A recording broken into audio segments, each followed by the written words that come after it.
two staircases here in Järvenpää, Treskelda, it's in Jamppa.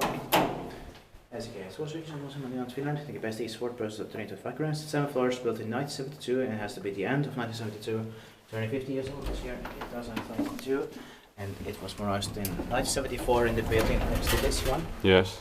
And it was modernized in 2005, and probably the beginning of 2005. It will be expected in the next year, 2023, so it's turned 15 years old in 2020. December is 29882. But the cab is boring. Yeah. But it's because when they modernized all of these, they didn't care about changing the cabs because they've got like more than 8 of the latest here that are similar. Yeah. But at least I think all of them got those beautiful turquoise doors on the Yeah. That's a beautiful color. Yeah.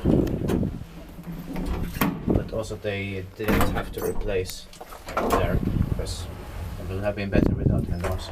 Yeah. But this was a part of that very typical conversation in Finland in the early 2000s, I guess. Yeah.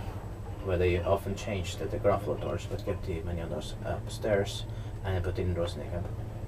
Inspected by Sabian, maintained by Kone. I have his Yeah. staircase CND 3 years ago. They tear it down. Oh, you just went there 3 years ago. Yeah. I don't know why. I know. I don't know why they would still tear it down yet. Yeah. That's it. That's